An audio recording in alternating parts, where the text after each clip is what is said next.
What's up everybody, Maran here for another weekly update. So there's lots of exciting news to go over here this week and also some sad news as well. So it was funny, there was a commenter just recently that was like, man, with the way the car news is going these days, you're going to be going through that whiskey a lot faster. And I think we're going to polish off this bottle tonight because we do have some discontinuations I'm going to start off the weekly update with. But before I get into all those updates here, first I want to say I will be doing my usual weekly live stream here on Sunday night at 9 p.m. Eastern time. So join if you can. It's always a good time hanging out and talking cars with all of you.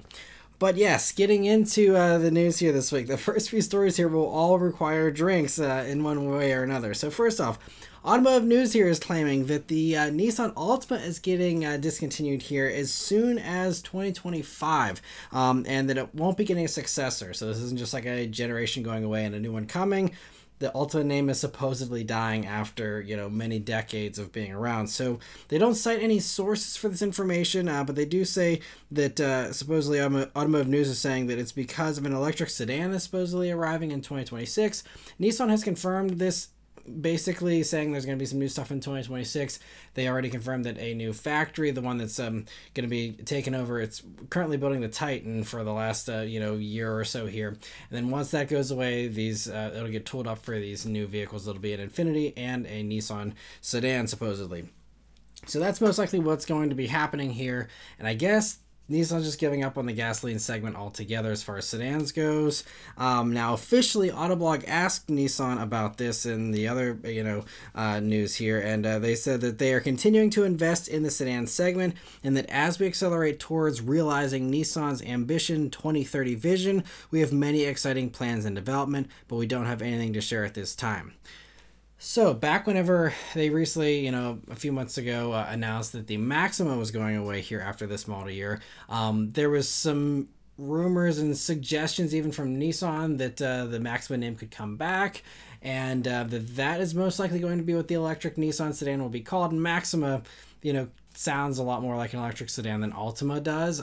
So I think that's the name that won out, and I guess maybe they just can't justify two electric sedans, at least at this time, and so maybe Altima will come back one day, I don't know, but in the meantime, it seems like Altima's going away for good, and Maxima will be the only, Nissan sedan here going forward, and that'll be electric, and I guess they're just cool to let everyone else go on run with the gas sedans here, and they won't participate.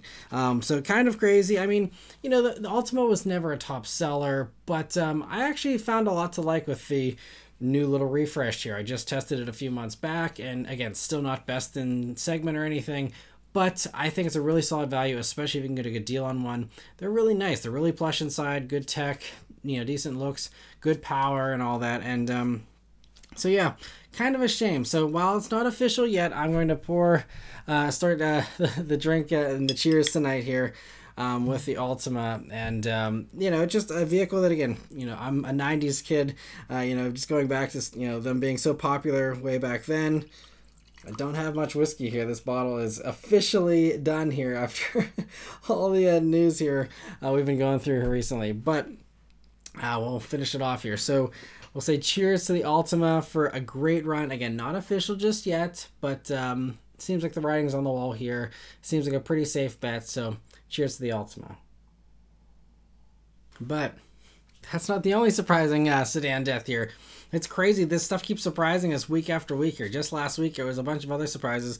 This week here, another surprising sedan death is the Maserati Ghibli and Quattroporte, which I didn't think we had to worry about the Quattroporte, but Maserati confirmed to Car and Driver this week that the Ghibli and Quattroporte will be discontinued at the end of this year, which makes me think this also could be emissions-driven stuff. They already said how the V8's going away at the end of the year.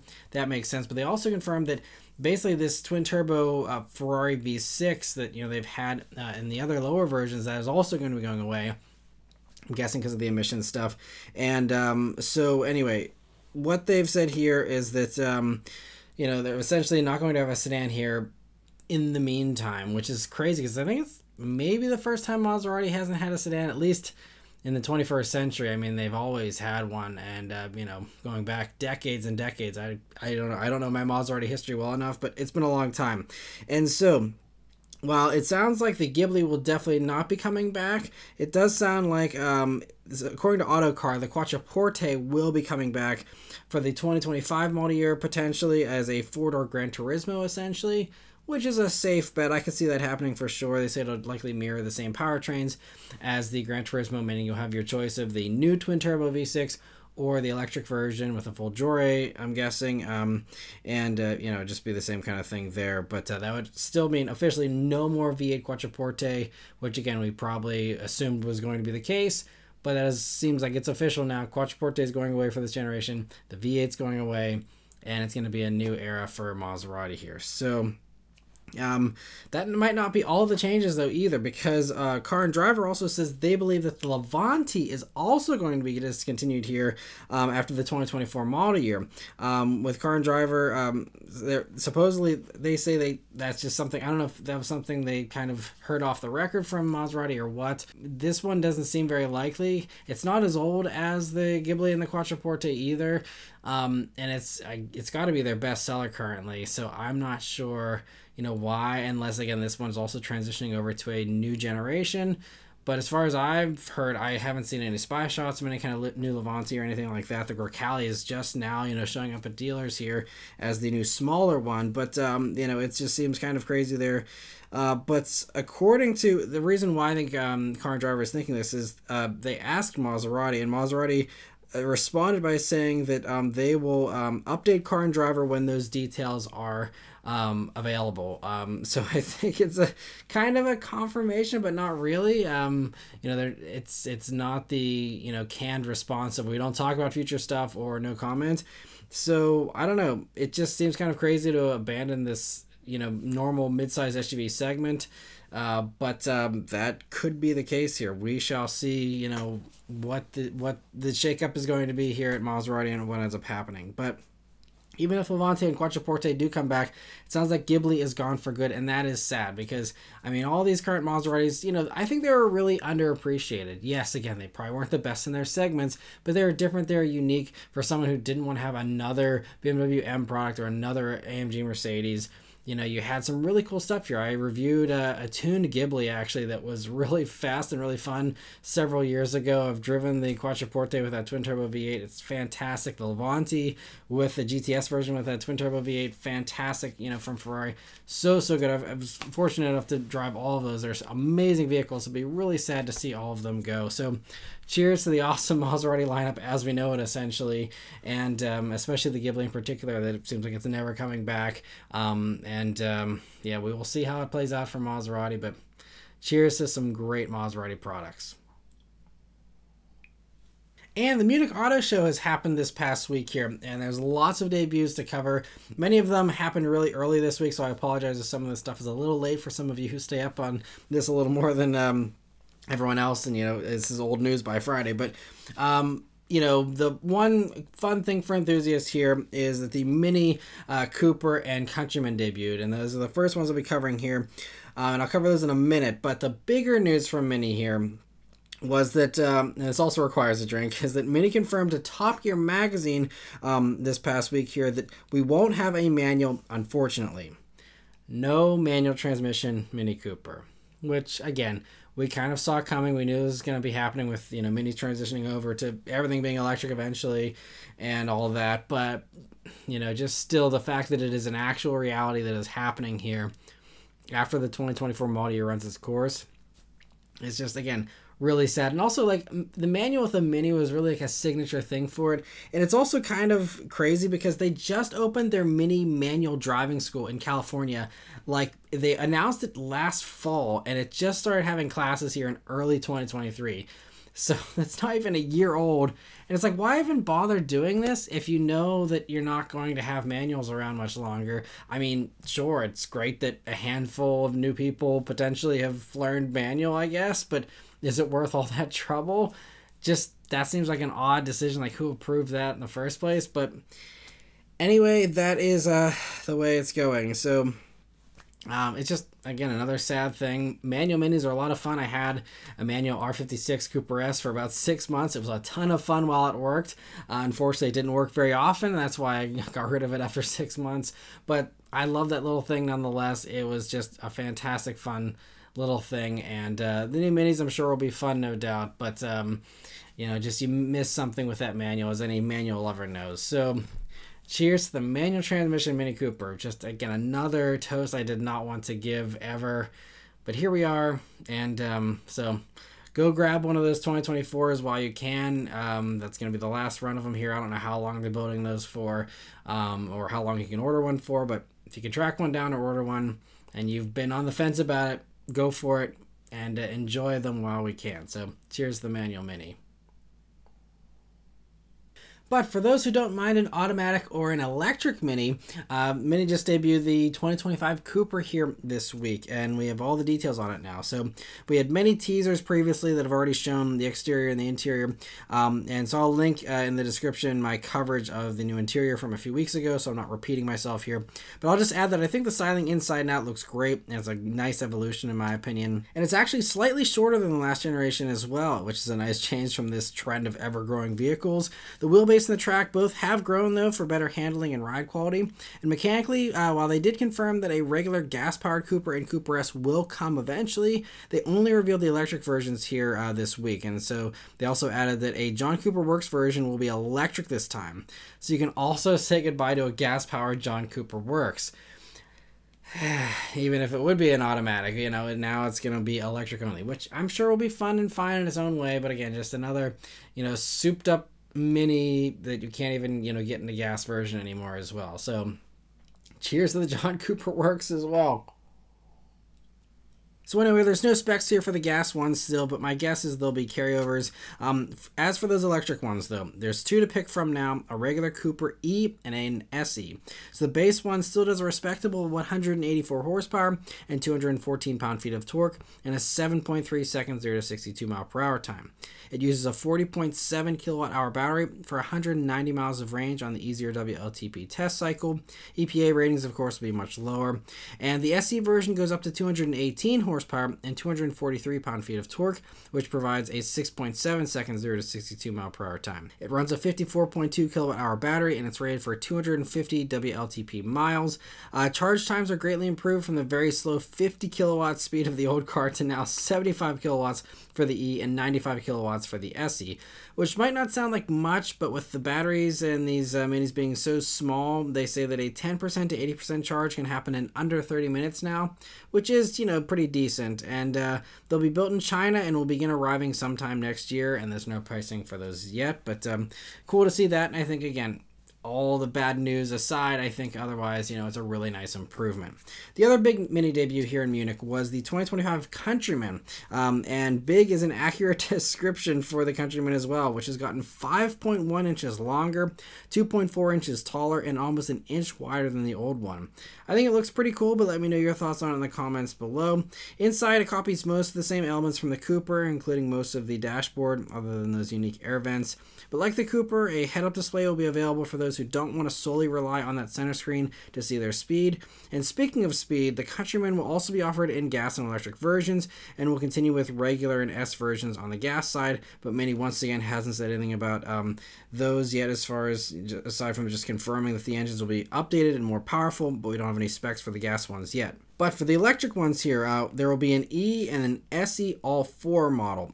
So the E is front-wheel drive and does 204 horsepower and 184 pound-feet of torque for a leisurely 8.6 seconds 0 to 62 mile per hour time. The SE all-4 gets dual motors for all-wheel drive and 313 horsepower and 364 pound-feet of torque, which provides a much better 5.6 seconds 0 to 62 mile per hour time.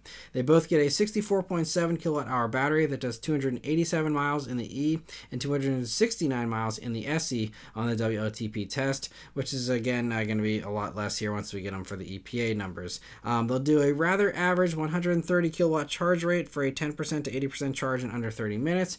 And despite the extra size and weight, Mini still wants to give it fun handling, increasing the tires to 245 wide now and offering an adaptive suspension, among a few other things. It'll also arrive sometime next year, and there's no pricing for this one yet either. And another fun hot hatch that debuted here in concept form was the Volkswagen ID GTI. Again, as a concept though, which is based on the ID.2 concept. And Volkswagen has said that this will be produced, but we don't know yet if it's going to be coming to the US. Given its small size though, it's about the size of the Polo, which we do also not get here in the States. That tells me that this most likely will not come, but who knows, maybe they'll surprise us. Anyway, it's still a bit concept-y, and we only have sketches of the inside, but man, it looks awesome so far. It also could sound awesome despite being an EV, with Volkswagen saying that it will have simulated shift patterns and sounds inspired by vintage GTIs. And to me, the next best thing to not having a vintage GTI sound in real life is having a simulated one. And I know a lot of people hate this stuff, but I talked previously whenever Hyundai came out with this with the Ioniq 5N. I'm like, this stuff is great. I'd rather have some sound than no sound at all, even if it is fake. And I echo that same statement here. I think, that'll add some fun and excitement where there isn't any. And even if it's manufactured, simulated fun, I'll take it. Beggars can't be choosers. So anyway, I'm actually kind of excited for that. And I'm also just happy to see that they're also going out on a risk here, and they're trying something new and different, and it's not just going to be Hyundai and Dodge, trying these fun sounds with the EVs. It's, Volkswagen's going to try and do that as well. So that's good. I'm glad to see that. Hopefully more companies join in with that as well. There's no info on when the production version will arrive in Europe, but hopefully they do try selling it here in the US again. But if nothing else, hopefully we'll get some vintage GTI sounds in a future electric GTI, Golf GTI that we will eventually someday get here in the States. But anyway, very cool to see that. Another cool concept that debuted here at Munich with retro futuristic styling was the BMW Vision New Class. And so still, this is just a concept, just like the previous and problematically named iVision D that debuted at CES back in January, if you remember my rant on that. This one looks closer to production, but it still is a concept. So I hope the production version retains some of this same silhouette though, which is so cool in my opinion. It's retro, but still good looking. And what might be a bit more divisive is the interior, with an impressive pillar-to-pillar projection blended into the base of the windshield there. There's a touchscreen in the usual place as well, but no more iDrive controller, and you get that brown mustard colored corduroy seat interior, which again probably isn't a lot of people's cup of tea. But that full-width head-up display they claim will be visible to the passenger and will also be visible with polarized sunglasses, and this will actually be something that will be used in multiple future production models, along with many of the other design elements you probably see here. They also gave some details about the powertrain for these new models, saying they'll get round battery cells with 20% higher energy density, 30% faster charging to around 260 kilowatt charge rates, which is impressive, and 25% better efficiency than current models due to more efficient motors and cooling, along with a new heat pump that actually bumps that efficiency improvement to 40% of better efficiency here in the wintertime. It all combines for a roughly 30% range increase, enabling ranges of around 400 miles on the EPA test cycle. And these next-gen EVs will begin rolling out here in 2025, so we should start seeing production-ready stuff sometime next year here. Whether it'll be a sedan first or they paste this stuff onto an SUV or something, we'll have to wait and see. But it does look smaller than like a current Gen 3 series, but maybe this could be like a future 3 series or 2 series or something else. We'll have to see. But cool to see that. Mercedes also had their own impressive small sedan concept here. It's surprising there's been so many sedans here. I'm not complaining, but anyway, this is the Concept CLA class, and while many elements are still again very concept-y here, it also seems really promising, and just also great to see Mercedes isn't abandoning the low end of their lineup here. They even teased not only this sedan but also a wagon version and 2 SUVs, which will likely be the next gen EQB and EQA. And while this sedan is still small, it is bigger than the current CLA for more headroom and legroom, they say. Other interior details are even more illumination than current Mercedes products, which is hard to do, but they managed to do it here with, there's very cool metal accents. You see the climate controls there, which are really sweet and can be controlled, on the different sides there for different passengers. And there's even a glowing steering wheel center, and that last bit almost certainly will not make it to production. I also doubt that the lights that wrap around most of the side of the car will make it to production, but that is also another really cool touch. Mechanically, these entry-level vehicles will be on the Mercedes MMA platform that they claim will offer more than 466 miles of range on the easier WLTP test cycle, thanks to a new battery chemistry developed by Cattle, which you might remember. So Mercedes is one of the partners with Cattle. They announced a few months back that they have this really new battery chemistry that's going to provide some huge improvements in range and recharge times and all that, as well as the composition of them being more sustainable and easier to source and all that. And so, yeah, they didn't give any battery sizes for these Mercedes ones just yet, but part of the range, they say, comes from efficiency improvements as well, with Mercedes claiming an impressive 5.2 miles per kilowatt hour potentially, which suggests roughly a 90 kilowatt hour battery pack, but its size will be smaller than the current battery packs. So you have better packaging there and just, just all kinds of improvements. And 5.2 miles per kilowatt hour is at least 1 to 1.5 higher than what I typically see in even the most efficient EVs that I test currently.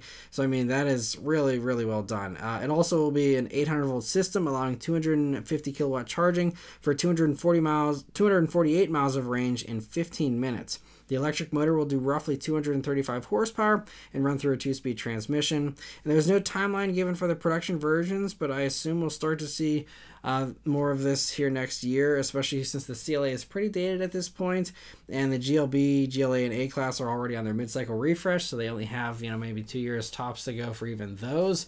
Again, if they want to stick to the usual kind of, schedules and all that. So we'll see, but anyway, very promising there. We'll see how much of that makes it to production. Getting back to production model debuts here, though, Mercedes also revealed the next-gen E-Class All-Terrain, which thankfully has been confirmed to come to the States again, so this one we will be getting.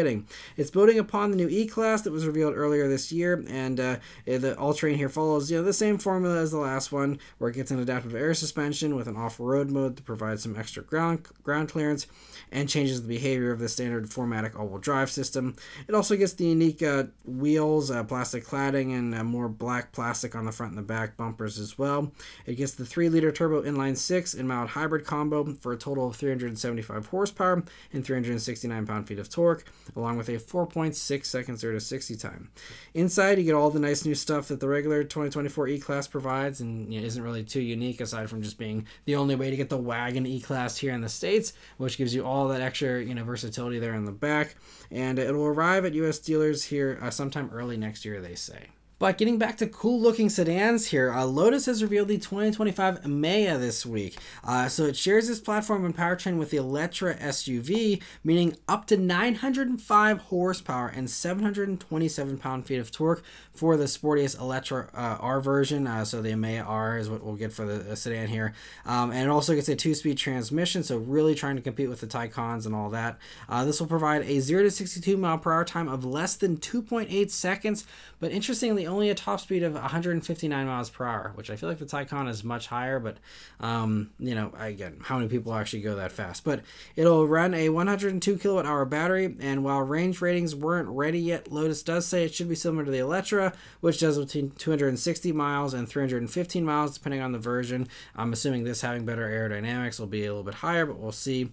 It'll also be able to do 350 kilowatt fast charging potentially for a 10% to 80% charge in just 15 minutes, which is really right up there, some of the best out there. Handling wise, it gets an air suspension, active aero, including a huge adjustable spoiler and removable steering. Inside, it gets impressive tech, including a 55-inch augmented reality head-up display and a KEF audio system that does intelligent noise cancellation. So it also is cool because it's a hatchback, so you have some extra practicality there with the hatch. And anyway, it'll begin production next year, and there's no pricing on these yet, but it'll be definitely 6 figures. I think it's over 150 for the top version of the Electra. So for the Emeya here, should be right around that as well, if not even more. So anyway, still, I'm happy to see Lotus having some new models finally, even if they aren't, the traditional models we're, used to from Lotus, but hopefully it does well for them, and we'll see. Ford also provided us some more details here this week on the 2024 Mustang Mach-E Rally, which they debuted at Goodwood a couple of months ago here, and it's based on the GT now, so that's all that we have. A lot more mechanical details here. So it's based on the GT. It gets almost an extra inch of ground clearance, along with unique springs. Magnarite adaptive damper tuning is unique, and bigger front Brembo brakes. Power numbers haven't been finalized yet, but they say it'll stick pretty close to the 480 horsepower that the GT does, but they're aiming for a little more torque than the GT. They say at least 650 pound-feet. It also gets a Rally Sport drive mode and unique styling that you see, of course, including the mandatory stripes there. Those are not optional. That is standard. And you get a huge rear wing there inspired by the Focus RS. And the wheels also get Michelin Cross Climate 2 tires for a bit more grip, and all the plastic is matte black for better durability.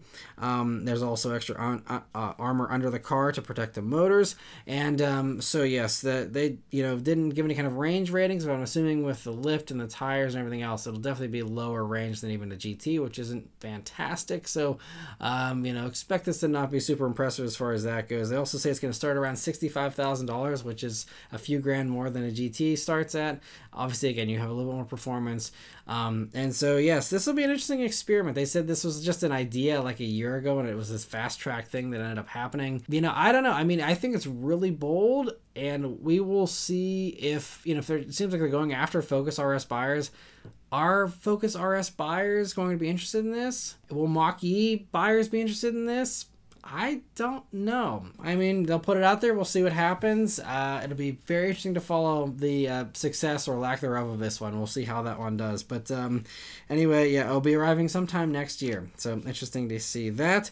And some other Ford news here. 7thMustang.com noticed that Ford has applied to trademark the F200 name, which I'm kind of surprised all these decades and nearly a century they haven't ever trademarked F200. Seems like a logical step up from the F150. But anyway, some people are suggesting this could be a name for their next electric truck, which they've been really hyping up and saying it's going to be this crazy futuristic wild thing.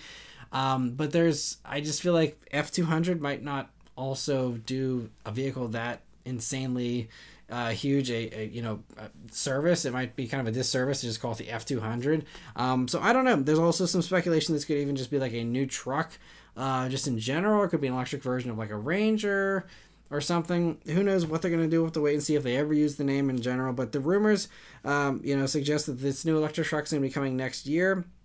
And it's also worth noting the patent for this name says that it applies to both gasoline and electric vehicles. I'm sure that just is them leaving their options open.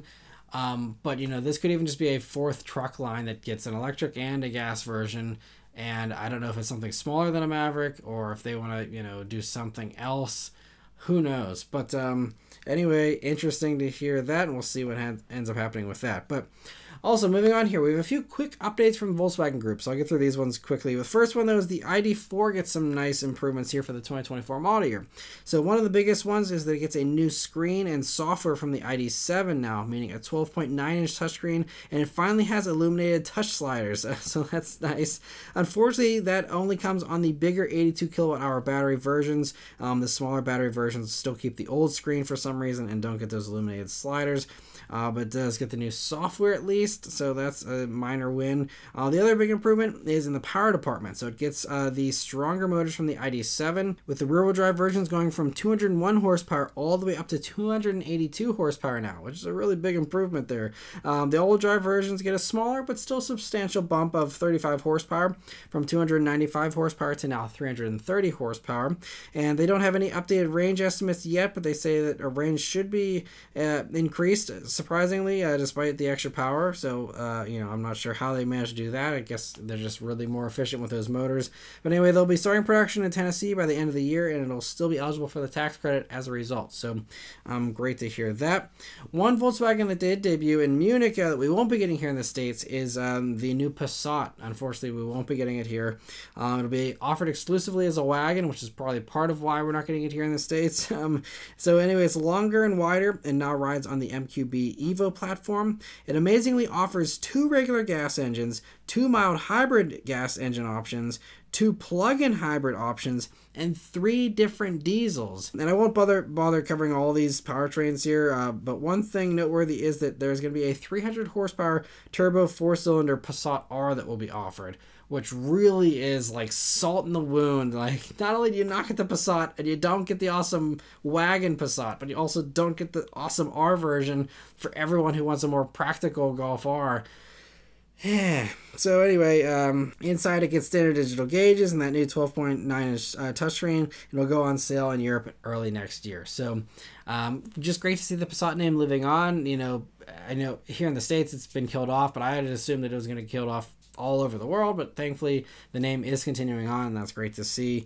But unfortunately, we'll have to just admire it from afar now, which is a bummer. But anyway, moving on here, Audi has revealed a refresh for the gas-powered Q8 this week, and on the outside it gets a new front end and back end with new headlights and taillights with, you know, more technology in them. There's also new wheels and colors and new trim options inside, and both the regular and the S versions also get a few more horsepower from their engines as well, but the same kind of powertrains carry over for the most part.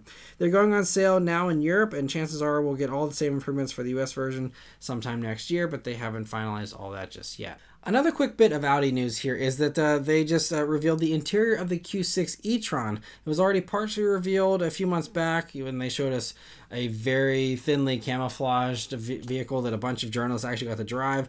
Now they're showing us the inside without any camo. And the notable change here is that it gets rid of Audi's traditional dual screen center setup there, which they've used for a good while. And so instead it now follows the trend of putting the gauge cluster and the infotainment screen in one curved panel and putting the climate controls in there as well. The gauges are an 11.9-inch screen and the infotainment is a 14.5-inch touchscreen. There's also a 10.9-inch screen for the passenger that's available, and the other display tech is an augmented reality head-up display that with the Audi one here can show things that appear to be at different depths. So it'll show, you know, things when there's directions, things that are further up and things that are a little closer to you, which is kind of cool. And the ambient lighting also is now used to communicate when your turn signals are on and when you do things like lock the doors, which is something that only Audi could do, because, you know, if this were BMW, people would get really annoyed, you know, with you know, they wouldn't want to use their turn signals even more because they'd be, you know, mirrored on the interior ambient lighting and they would just never use them. So Audi's going the other extreme and making it really obvious when you have your turn signals on, which is great, and hopefully will eliminate the people that are driving for miles and miles with their turn signals on, oblivious to the fact that they're on. And so anyway, we should see a full reveal here soon because it'll be going on sale early next year, so interesting to see that. Another German SUV here that's just now been confirmed to be coming is the smaller G-Wagen. So Mercedes CEO confirmed last weekend here that it'll be electric and will be fun to drive on and off the road, and refer to it as the Mini G, and that it's going to be kind of like viewed as the daughter or son of the big G. And there's even suggestions that the name of the vehicle will still be the G class, but it'll be a lowercase g instead of the uppercase G, which would be really confusing from a dealer and basically confusing for everybody standpoint. But anyway, of course, it's assumed to be more affordable as a result of being smaller. How much more affordable, you know, remains to be seen. But there's no info on when this is going to be arriving, but some of the outlets are speculating 2026, which seems like a pretty safe bet to me, so we'll have to wait and see, but interesting to hear that. Autocar has a new report out this week claiming to have more info about the new Jaguar models that are coming here. So, you know, Jaguar, if you haven't been following this whole story for several years now, there's been a whole roller coaster of, you know, how they're planning on reviving the Jaguar brand, and they're going to really push it up market, and the agreed upon strategy right now is that it's going to go way up market and be like a Bentley competitor. We'll see how that goes for them. I think more than a few people are, you know, a little bit unconvinced that that's going to, you know, work, but that's what they're going to try to do here. And so, you know, there's supposedly, the speculation is claiming they're still going to be planning 3 models, one SUV to challenge the Bentley Bentayga, a 4-door GT to challenge the Taycan, and then we've already gotten a teaser image supposedly for that one, which I covered a few months back. But then the third model now, which we have a little more info on, is going to be like a BMW i7 competitor and be a large luxury sedan, but it's not going to be the XJ, which they had actually developed a fully electric XJ that was like almost ready to be revealed, and then they killed it at the last minute for some reason. I guess they're just allergic to making money. I don't know why you'd spend all that money developing something and then kill it in the last minute. At least put it out there and sell it for a couple of years and let it crash and burn and at least pay off some of your development costs. I don't know. But anyway, so not going to be an armchair product planner anymore. But so as far as this sedan goes here, they say, according to Autocar's inside sources or whatever, they say it's going to be as long as the Bentley Mulsanne, have at least 450 horsepower, four-wheel steering, and ranges of between 385 and 475 miles on the WLTP test cycle, plus a 10% to 80% charge in just 13 minutes, supposedly, which would be the best in the industry if it was coming out today. We will see what the landscape is like whenever these supposedly are going to arrive around 2025, which sounds honestly optimistic from a timeline standpoint to me. I feel like it might even be later than that. But you know, whenever these models do arrive, this one or the other two, whenever these ones, I think they're all going to show up around the same time. And when they do, supposedly the rest of the Jaguar lineup is getting killed off because they said they don't want to have a mix of new and old things. They want to, you know, really push the whole brand up market all in one fell swoop, do a clean sheet kind of thing, which is bold. And you're just going to basically walk away from every single Jaguar buyer that currently can afford one, because if you're doubling or tripling the price of all your products, none of those current buyers most likely will be able to afford the new ones, and you're going to be starting from square one as far as consumers go as well, and your fan base. So we will see how many people are willing to stray from their Bentleys and BMWs and, you know, all these other high-end things for a Jaguar. I don't know. We will just sit back with a popcorn and see how that plays out here in a few years. But anyway, I guess we can say cheers to the current Jaguar lineup here in a year or two. That's going to be crazy, and we'll see how that goes. And for the last news story here this week, another model getting a big push up market. It was already pretty high up market, but it's the Toyota Century SUV that debuted. And this one is definitely not for the United States, so I'm not going to spend much time on this one either. But basically, it's considered, you know, the Rolls-Royce of Japan is how the Century's always been viewed. And that's not much of an exaggeration here for this new one, because this one is longer and taller than a Bentley Bentayga, and it's starting at $170,000. But it's highly customizable, so that's just like a rough starting price, and they will all most likely be inflated well beyond that price tag once they're done being customized.